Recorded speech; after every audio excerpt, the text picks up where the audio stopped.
अखिलेश चंद्रशेखर की रणनीति पर योगी ने चला ब्रह्मास्त्र। मिशन 2027 से पहले बदल गया सियासी खेल। मोदी शाह भी खुश, जानिए योगी ने कैसे किया खेला। यूपी की दलित राजनीति में कर दिया बाबा ने बड़ा उलटफेर। योगी ने चला ऐसा मास्टर स्ट्रोक, अखिलेश चंद्रशेखर के प्लान पर लगा ब्रेक। सियासत में मचा हड़कंप। सपा के पीडीएफ फॉर्मूले पर योगी का काउंटर अटैक। दलित वोट बैंक में बीजेपी ने लगाई सेंध। अखिलेश चंद्रशेखर की बड़ी बेचैनी। 2027 का गेम हुआ दिलचस्प। जी हां, मिशन 2027 का गेम बहुत दिलचस्प हो गया है, क्योंकि इस बार जो योगी ने दांव चला उसने चंद्रशेखर अखिलेश की रणनीति को भी फेल कर दिया। ऐसा दावा सियासी गलियारों में भी किया जा रहा है, क्योंकि एक और जहां मायावती चंद्रशेखर और अखिलेश दलितों को अपने पाले में लाने के लिए एक के बाद एक नए पैतरे आजमा रहे हैं, तो वहीं दूसरी ओर अब जो काम योगी ने किया उसने सबको हिला कर रख दिया।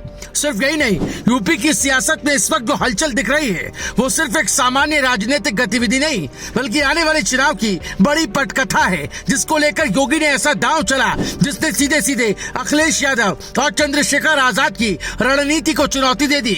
जिन दलित वोटों को लेकर विपक्ष अपनी मजबूत पकड़ बनाने में जुटा था, उसी आधार पर अब बीजेपी ने अपनी सियासी जमीन मजबूत करनी शुरू कर दी। सियासी गलियारों में चर्चा है कि सिर्फ घोषणा नहीं, बल्कि एक बड़ा संकेत है कि आने वाले समय में राजनीति का पूरा फोकस बदल सकता है। दरअसल योगी सरकार ने दलित सम्मान और पहचान से जुड़े मुद्दों को जिस तरह से प्राथमिकता दी, उसने पूरे समीकरण को नया मोड़ दे दिया। बाबा साहेब भीमराव अंबेडकर की मूर्तियों पर छतरी लगाने का फैसला हो या दलित प्रेरणा स्थलों के विकास के लिए बड़े बजट की मंजूरी, ये सब केवल प्रतीकात्मक कदम नहीं, बल्कि सीधे जमीन पर असर डालने वाली रणनीति का हिस्सा है। नोएडा के सेक्टर 95 में बने दलित प्रेरणा स्थल के लिए करोड़ों रुपए का बजट पास होना ये दिखाता है कि सरकार अब भावनाओं के साथ साथ विकास को भी जोड़कर आगे बढ़ रही है।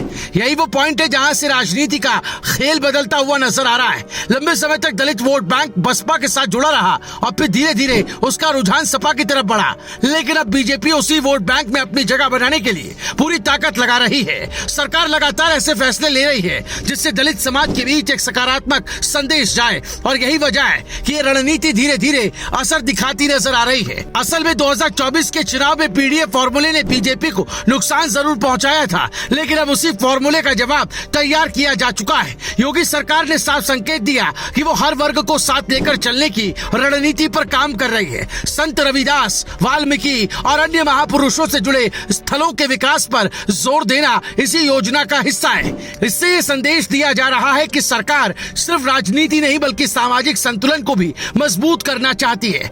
दूसरी तरफ विपक्ष अभी भी अपने पुराने समीकरणों में उलझा नजर आता है।